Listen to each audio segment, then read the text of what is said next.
बाबू ही बोल। मैं मंगल सिंह खरेटा भारतीय किसानों का संस्थापक सदस्य बोल रहा हूँ।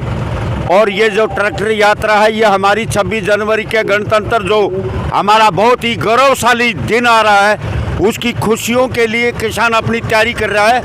और 26 जनवरी को परेड में हिस्सा लेना किसान का मौलिक अधिकार ही नहीं, इस देश की आज़ादी के लिए कुर्बानी भगत सिंह ने दी वो हमारा था। सरदार उधम सिंह जो कुर्बानी दी वो हमारे थे। नेताजी सुभाष चंद्र बोस वो हमारे थे। और देश की आज़ादी के लिए जो कुर्बानी दी वो किसान थे। और किसान का पर्व है और आज़ादी अधूरी है। 26 जनवरी को हम इस दिवस के ऊपर उस अधूरी आज़ादी के लिए नेताजी सुभाष चंद्र बोस ने कहा था इस आज़ादी के बाद हमें आर्थिक आज़ादी की लड़ाई और लड़नी पड़ेगी। अभी तक देश का किसान गुलाम है। मुगल काल में किसान आज़ाद रहा है और अंग्रेज काल में भी किसान आज़ाद रहा है। क्यों? क्योंकि मेरे गांव की ये व्यवस्था आत्मनिर्भर थी। मेरे गांव में दस्तकार थे, लुहार थे, कुम्हार थे, जुलावा था। हर प्रकार की रूप हम बदल लेते थे और जहाँ खेती में उत्पादन होता था उसको बांट लेता था। एक चीज़ और बहुत बड़ी थी हमारी सामाजिक न्याय प्रणाली थी, सामाजिक पंचायत थी। और पंचायत में हमारी न्यायपालिका छीन ली, हमारे ग्रामीण उद्योग छीन लिए। क्या कुम्हार को बर्तन उद्योग नहीं दिया जा सकता था? क्या चमार को जूता उद्योग नहीं दिया जा सकता था? क्या जुलाहे को कपड़ा उद्योग नहीं दिया जा सकता था? वो सारी चीज़ें पूंजीपतियों को दे दी। एक भूमि माता का एक टुकड़ा बचा हुआ था उसको ये मोदी कर सरकार अब छीन रही है, गांव को तहस नहस कर रही है। ये बात 1920 में सर छोटू राम ने हमें बता दी थी। अगर किसान के नेतृत्व के बगैर आज़ादी आई तो मेरे गांव को ये लूटेंगे काले अंग्रेज।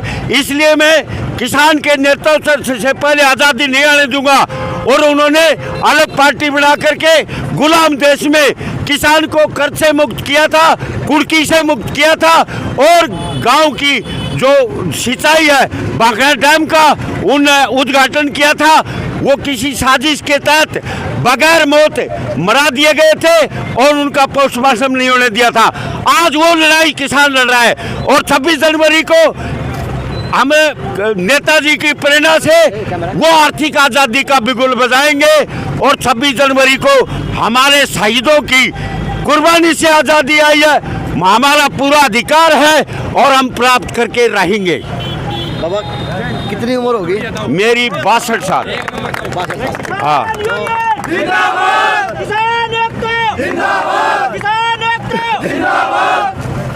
बाबा एक बात बता, क्या खाया करे?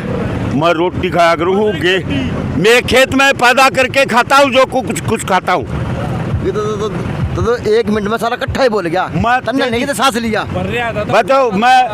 मैं तो सारी उम्र ऐसे ही बोलता रहा हूँ। नौजवान अवस्था में लगा था। 1979 3 फरवरी को उमरा गांव में मांगेराम मलिक ने इस किसान यूनियन का जन्म किया था, जन्मदाता थे। और उन्होंने जो स्वरूप दिया था आंदोलन का, आज वो स्वरूप मेरे सामने खड़ा है। इसलिए ऊर्जा का स्रोत हमारे समाज जो साथ खड़ा है ये मेरा ऊर्जा का स्रोत है। जो सपना हमारे संगठनकारियों ने लिया था भारतीय किसानों के जन्मदाता मांगेराम मलिक ने, आज वो स्वरूप में देख रहा हूँ। मैं खुश हो रहा हूँ। मेरी जिंदगी की जो ये किसान आंदोलन के लिए थी वो आज मेरा सपना पूरा हो रहा है। मेरे गांव को आज़ाद कराने का पहला कदम है।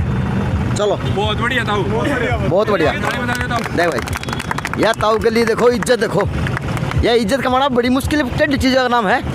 कमाओ तो आदमी वह जिंदगी भर कौन कमाए जा, और कमा ले तो 1 सेकंड में कमा ले। इस ताऊ का मेरा वास्ता 1 मिनट पहले होया। लेकिन भरी पब्लिक के अंदर मेरे हिसाब से इसको ताऊ को 20% लोग भी नहीं होंगे जो जानते होंगे। लेकिन ताली इतनी बढ़िया बजाई कि ताऊ ने अच्छी बात बताई। बिल्कुल मानो। तो जब देश का एक बुजुर्ग रोड पर खड़ा है नाम कमा सका है तो ये देश इतिहास भी बहुत जल्दी बना सका है। क्योंकि 2020 के अंदर 2021 के अंदर इतिहास कुछ ज़्यादा जल्दी बनने जा रहा है देश के अंदर। लेकिन एक कौम किसान कौम वह जाग चुकी। अब इतिहास तो किसान बनाएंगे 26 जनवरी के नाम के ऊपर। रुको यारो। तो वह एक कौम अब की बार जाग चुकी। और जाग भी किसके रूप में चुकी? भीड़ के रूप में, एकता के रूप में और कहीं अपनी व्यवस्था के रूप में। क्योंकि किसान ने चेता दिया हम तो 1 साल तक बैठ के कहा टिकरी बॉर्डर की बात हो या दिल्ली बॉर्डर के अंदर की बात हो, लेकिन सरकार नहीं बता पा रही कि आपका क्या समाधान सरकार कर पाएगी। लेकिन दुर्भाग्य है कि आज देश की महिलाएं बेटियां तो रोडा पे ट्रैक्टर पा के बैठ गई। अब वो घर में किला में काम करें, घर के अंदर काम करें, कहाँ काम करें बता नहीं पाती, क्योंकि किसान तो आज मजबूर कर दिया। बाबा एक बात और कहना चाहता दोबारा, बाबा बोल। मैं ये कहना चाहता हूँ, मोदी सरकार चुनी हुई सरकार है, जैसे चुने हुए को उल्टा दिखाई देता है, एंड मोदी सरकार के कर्ता धर्ताओं को सब कुछ उल्टा दिखाई देता है। कभी उग्रवादी कहते हैं, कभी खालिस्तानी कहते हैं, कभी हिंदू कहते हैं, कभी मुसलमान कहते हैं। किसानों पर ये अनेक इल्ज़ाम लगाए जाते हैं। किसान तो सद्बुद्धि से काम कर रहा है और राष्ट्रवादी किसान है। ये राष्ट्रवादी सरकार नहीं है, ये राष्ट्रवादी विद्रोही कांग्रेस सरकार है। इन्होंने सब कुछ बेच दिया, अब ये सरकार को भी निजीकरण कर रहे हैं, सरकार को भी बेच रहे हैं। तो एक आंदोलन ने रूप दिया है पूरे देश के अंदर। अपने व्यवस्थित आंदोलन को जो व्यवस्थित और अनुशासित रख रहे हैं, उसके पीछे भगवान का आशीर्वाद है। पूरे देश के अंदर एक्टिविटी, अपने स्तर पर हर आदमी एक्टिविटी कर रहा है, लेकिन इस आंदोलन के अंदर कहीं भी आंगली उठाने के लिए विपक्ष जो इसका विरोध करता है उसको नहीं है, सरकार को नहीं है। सारे कूटनीतिक प्रयास सरकार कर चुकी और भी कर रही है। सुप्रीम कोर्ट की आड़ में सरकार कुछ खेलने की कोशिश कर रही है, लेकिन सारी धराशायी करके, जैसे पानी ज़्यादा पड़ता है कपड़े पर मैल साफ हो जाता है, उसी प्रकार से जितनी भी सरकार कोशिश करेगी उतना मैल साफ होगा। और हमें एक किसान की लड़ाई नहीं है, ये गरीब की लड़ाई है, मजदूर की लड़ाई है, व्यापारी की लड़ाई है। चाइनीज सिस्टम से इस व्यापार को ये पूंजीपति बहुराष्ट्रीय कंपनियों को देने जा रहे हैं। हमारा ये वर्ग कितना है कि नाना प्रकार के काम करता है। ये खेती नहीं, हमारे सब व्यवसाय छीनने का षड्यंत्र है। इसलिए किसान आंदोलन के रूप में ये देश के हित में आंदोलन है और ये दुनिया के मार्गदर्शन कर रहा है। WTO जो व्यापार संगठन का राज स्थापित कर रहे हैं अर्थनीति और राजनीति से, वो हरगिज नहीं होने देंगे। और ये देश पूरे विश्व को ये WTO के खिलाफ, षड्यंत्रों के खिलाफ ये आंदोलन मार्गदर्शन दुनिया का करेगा। अच्छा एक बात और आपने बात करी विपक्ष की, तो आज तो इस देश का विपक्ष किसान के कंधे पर चलने मजबूर हो रहे हैं। देखो क्या है, मोदी जी की सरकार ने 6-7 साल के काल में एक दहशत पैदा कर दी थी।